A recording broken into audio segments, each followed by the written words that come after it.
Welcome to the Kenya Wantamnotam Movement, or KWM Deep Dive. Today, we're really getting into a source document that it doesn't just look back at 40 years of Kenyan history. It lays down a pretty powerful challenge for the future. That's exactly right. The main document we have, and it's directly from the KWM, is called, quite bluntly, Kenya After Kenyatta, the Empire of Looters. So this deep dive is looking at 4 different administrations over 4 decades. And its purpose, well, it's pretty clear. It argues that political theft wasn't just, something that happened on the side. Right. It argues it became the main way things operated, completely normalized, right, from 1978 onwards. So we've got 2 main jobs here today. First, we need to really unpack the history the source presents, look at the evidence, and the specific ways these governments supposedly perfected this, systemic theft. And second, this is really crucial, we need to explore the solution the KWM is putting forward. This idea of a peaceful awakening driven by ordinary citizens using organized legal action and centered around careful local documentation. Yeah, it's like an investigation into how things went wrong, systemically, followed by a detailed plan for how to, maybe, fix it. The KWM analysis argues that when Jomo Kenyatta died back in '78, there was this brief moment of hope. I remember that feeling being talked about. Exactly, this idea that maybe the country would move away from sort of dynastic control and actually belong to the people. But the source says that hope got crushed almost immediately. An illusion, that's the word the source uses. And the core idea is quite stark, isn't it? That the 4 presidents who followed Mwai Kibaki, Uhuru Kenyatta, and now William Ruto, they never really dismantled that old colonial structure of just taking resources. No, they just adapted it. The KWM source argues they perfected this continuous chain of theft, but they wrapped it up in, appealing slogans about patriotism and progress. So governance stopped being about service. That's the central claim. It instantly became like a high-stakes business deal, a marketplace just for the powerful, where the national treasury was treated like, a private bank account for the insiders. Understanding that fundamental corruption, the source insists, is the first step before any real change can happen. Okay, let's start at the beginning then, the foundation. Daniel Arap Moi's rule, 24 years, 1978 to 2002. The KWM calls this the era of fear and greed. When we talk about Moi institutionalizing theft, what were the specific tactics? How did he use graft to keep people loyal? Well, Moi's system, according to this analysis, wasn't just about grabbing cash. It was about building a whole political structure that completely depended on him, personally, and on the flow of illicit money.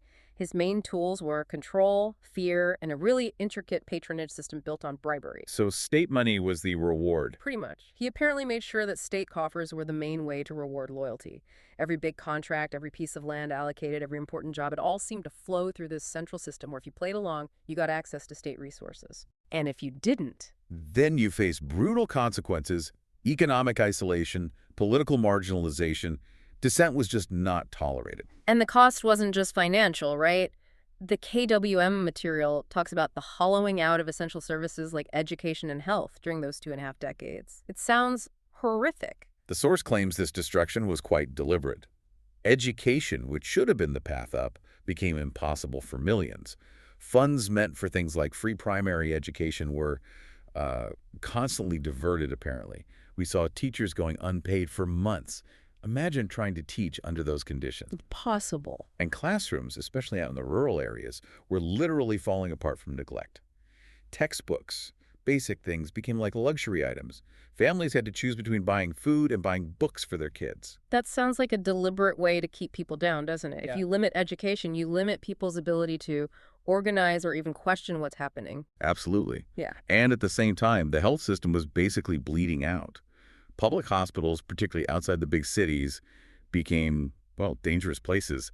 Nurses, doctors, they fled the public system. The conditions were just impossible. No basic supplies, broken equipment, huge delays in getting paid. So people were dying unnecessarily. Routinely, according to the source. Not from complex diseases, but just from a total lack of basic functioning medicine. The KWM analysis calls this the politics of poverty. Keep people just struggling to survive day to day. And they won't have the energy or resources to challenge the system. Exactly. They won't be able to dismantle the machinery of theft. Beyond controlling the money, what about outright suppression? How was dissent physically stopped? Oh, the regime apparently used everything it could. Detention without trial was common. Torture was institutionalized. Places like Nyayo House became notorious for it. The police force was basically weaponized to crush any real organizing, especially among students and intellectuals. I remember hearing about police storming university campuses. Yes, that's documented. Targeting student leaders, cranking down on any media that dared to ask questions. This climate of fear just ensured that corruption wasn't just profitable for those involved, it was essentially risk-free. And the big one from that era, the Goldenberg scandal in the 90s. The KWM analysis says this was like the blueprint for future theft. How did that actually work? Why was it so significant? Goldenberg was basically financial manipulation dressed up as economic policy. Officials claimed they were exporting huge amounts of gold and diamonds, often stuff that didn't even exist. Fictitious exports. Apparently, yes, or vastly overvalued. And then they demand compensation from the central bank, claiming massive foreign currency earnings from these exports. So the government ended up paying huge subsidies for trade that wasn't really happening, draining billions from the treasury through these phantom deals. So a massive scam based on getting government money for fake exports. And the key lesson, which the source argues echoes right down through the next 30 years, was the total lack of consequences. Despite huge public anger, despite the staggering sums stolen, almost no one high up faced any serious punishment. Wow. And that failure sent a devastating message to the entire political class. Corruption is the quickest way to get rich, and the system is built to protect the thief, not the public. The source concludes that by 2002, Kenya's institutions were deliberately weakened, just waiting for the next group. Which sets the stage perfectly for 2002. Mwai Kibaki comes in. The KWM calls this period the Mask of Reform, running from 2002 to 2013. I definitely remember the energy then. Yoke yawa zakana bila Moi. There was this real, genuine belief things were changing. And initially there was real hope. Free primary education actually happened, properly implemented. You could see some improvements in infrastructure projects, a bit more efficiency. But, as the KWM analysis points out, that system Moi built, it was incredibly tough. It didn't just vanish. It adapted. Exactly. Or, as the source puts it quite vividly, corruption shed its old robes and dressed in suits. And that new suit was exposed pretty quickly with scandals like Anglo-leasing. Can you just break down how Anglo-leasing worked? Because it showed a new level of sophistication, right? Yeah, Anglo-leasing was all about these complex ghost contracts. Government departments, often dealing with security or big infrastructure projects, would sign these huge procurement deals with foreign companies. But these companies were often just shell corporations, registered in tax havens. So not real companies providing real services. Often not, or the contracts were massively inflated, sometimes like 300% overpriced. And the money would get paid out, maybe in installments, for services or goods that either never showed up or were incredibly substandard. It was like a more sophisticated Goldenberg moving from fake exports to fake procurement. Which shows the problem wasn't just the person in charge, it was the whole mechanism of government buying things that was being exploited. Precisely. It showed corruption was now operating in a more globalized digital way. It was more bureaucratic, hidden behind layers of seemingly official paperwork, which made it harder to track down and prosecute. And this was the paradox of the Kibaki era. You had these high GDP growth numbers being celebrated. Right. The economy looked like it was doing well on paper. But that growth on paper, as the source calls it, hid this growing gap between a connected elite getting richer and the majority of people whose wages weren't really improving, still struggling. And then came the moment that shattered the illusion that democracy had fixed everything, the 2007 post-election violence. Yeah, the 2007 crisis wasn't just about politics. According to the KWM analysis, it was the violent result of years of simmering economic inequality and political frustration. And the saddest part, the source argues, is what happened afterwards. The solution wasn't justice for the victims. It was a power-sharing deal. Exactly. A political compromise. There's a chilling quote cited in the document. The rich negotiated peace over champagne. The poor buried their dead in silence. Justice was basically traded for political stability, which meant the underlying structure of graft stayed perfectly in place, ready for the next round. Which brings us to the third administration outlined here, Uhuru Kenyatta, 2013 to 2022. The KWM calls this the Billionaire's Republic. This is where the source claims corruption went from just adapting to being normalized, almost like an institutional art. The scale seems staggering. The Kenyatta era, according to this analysis, is really defined by massive public borrowing, which fundamentally altered the country's financial position. The theft just scaled up, focusing on these huge mega infrastructure projects. That's where inflating costs became the main way to siphon off funds. Like the standard gauge railway, the SGR. Exactly. The SGR is a prime example. While maybe necessary infrastructure, the source points to enormous cost overruns and hugely inflated contracts that acted as channels for billions to disappear. Similarly, the way the Eurobond was handled, money that was supposed to help the economy, faced accusations that vast sums just vanished into offshore accounts. The sheer nerve of it all seems incredible. Corruption even reaching into moments of national crisis, like the alleged theft of COVID-19 relief funds.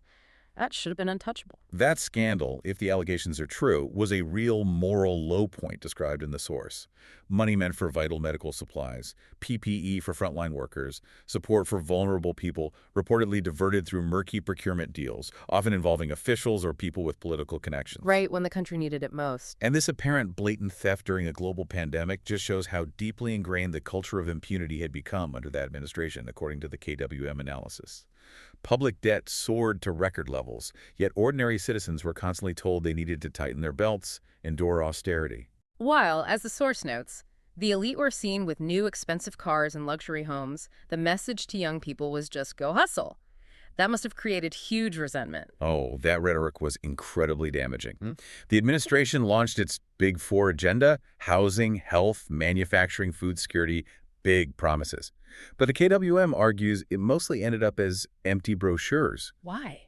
Because the projects either stalled or completely failed to deliver, mainly, the source claims, because the funds were looted right at the procurement stage. The whole system seemed designed to look good on paper, maybe for international lenders, while in reality it just concentrated wealth and saddled the country with debt. The analysis basically says Kenyatta left office leaving behind not progress, but a mountain of debt, inflated contracts, and an economy drowning in taxes, which sets a pretty impossible scene for the next leader. Which leads us straight into the current administration, William Ruto. He came to power with this incredibly powerful story, didn't he? The hustler, the champion of the poor fighting against the established dynasties. Yet the KWM source gives his administration the title, and it's a controversial one, the High Priest of Corruption.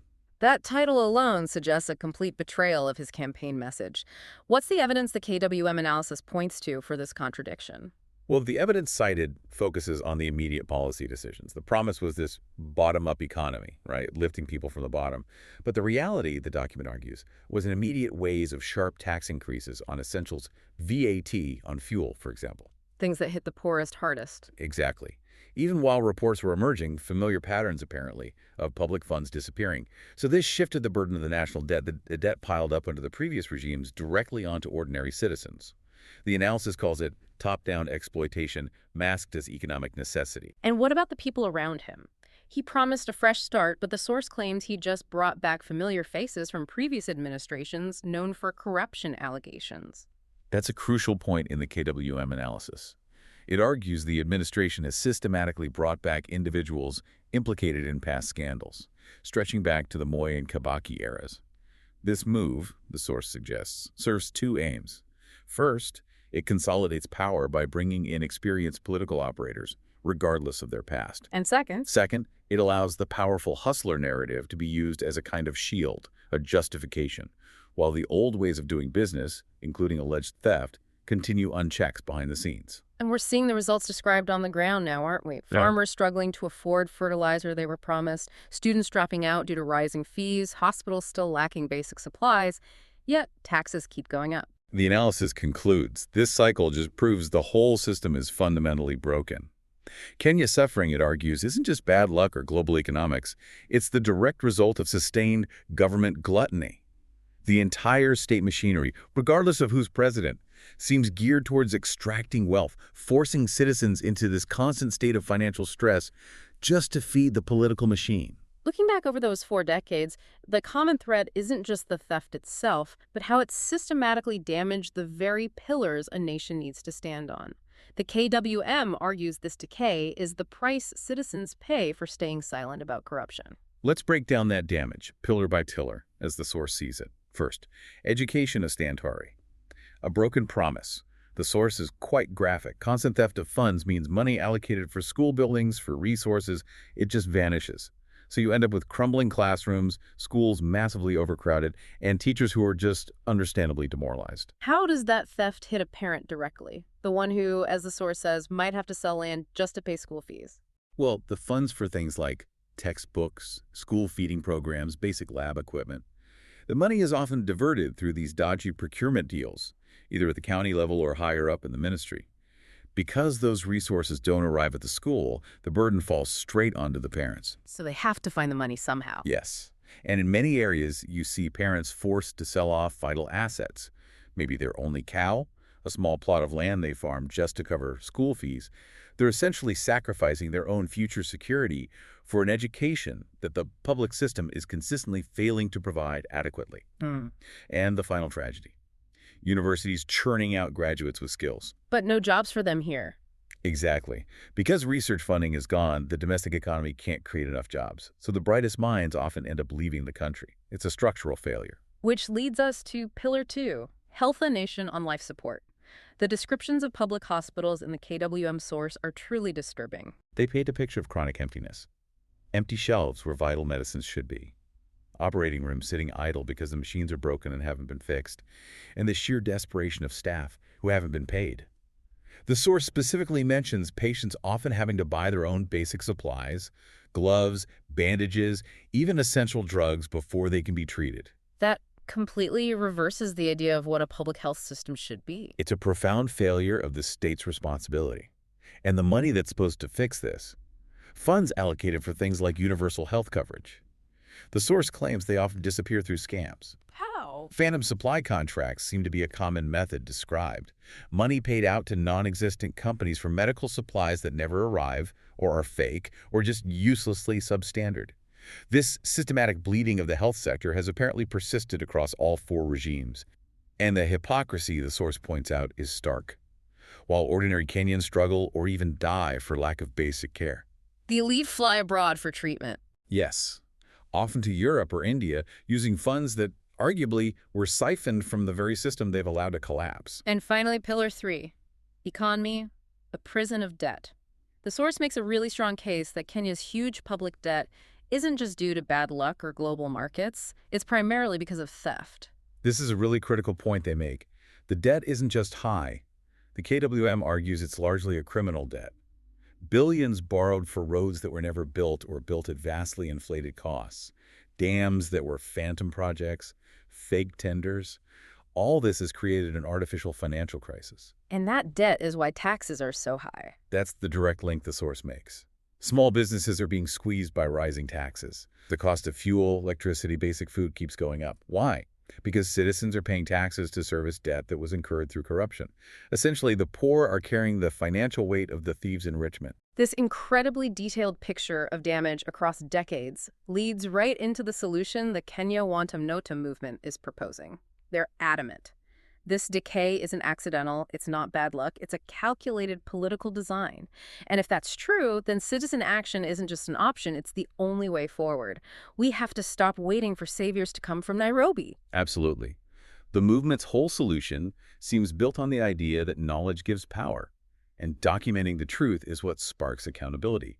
The leadership class, in their view, has proven it won't reform itself, so change has to be built from the ground up by citizens simply refusing to be fooled anymore. And this is where that crucial call to action from KWM comes in, focusing on the power of local documentation, they say.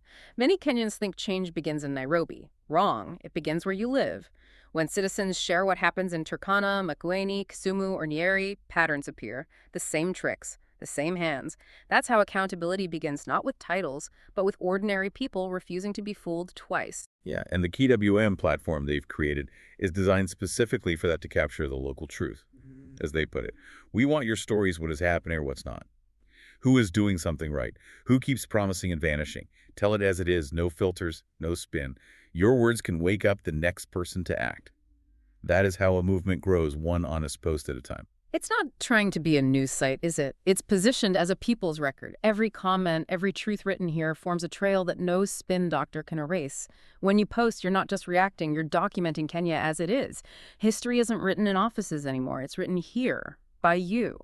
We need to shift, the source implies, from just suffering silently to actively recording what's happening. This documentation is presented as the positive, constructive answer to decades of centralized manipulation and lies. So, the call to action is very direct. Visit www.wantamnotam.com and create your account. All 47 counties are listed right there.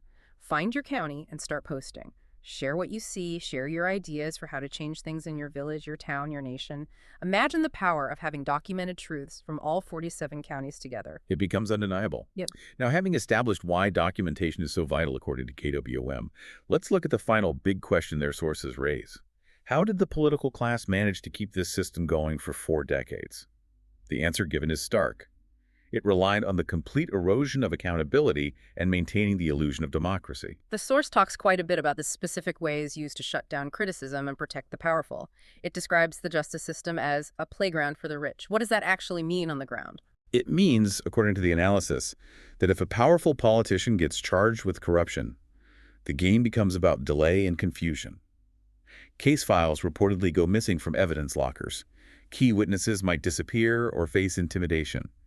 Court dates get adjourned over and over again until the public just loses interest or forgets. And what about the anti-corruption bodies? Often they're set up with a lot of noise and promise, but then they're systematically underfunded. Or worse, the source alleges, they get used as political weapons to target opponents, rather than going after the real systemic theft. The whole system seems geared towards ensuring high-profile cases just fade away slowly and quietly. And the institutions that should act as checks, the media, civil society groups, even religious institutions, how are they kept quiet or ineffective? The KWM analysis suggests they were systematically neutralized or co-opted. Take the media, for example. Many outlets rely heavily on government advertising money.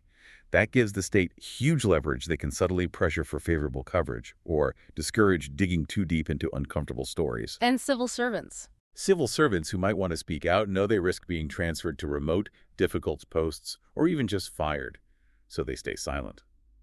The source also points to religious institutions, which should be a moral compass, sometimes accepting large donations from individuals widely known to be corrupt, which compromises their ability to speak out forcefully. Even business leaders often fund campaigns, expecting lucrative government contracts later, closing the loop. Which suggests that elections themselves, the very symbol of democratic choice, might have become almost meaningless in practice. That's a harsh conclusion, but it's central to the KWM argument. Elections, they claim, have mostly become about spending huge amounts of money, mobilizing ethnic blocs, rather than being genuine contests based on policy or integrity. And look what happens after the election. Politicians switch parties instantly. Alliances shift overnight. And losers often end up joining the government through handshakes. Exactly. These power-sharing deals, these handshakes, ensure that no matter who officially wins, the underlying structure that allows corruption to thrive just carried on.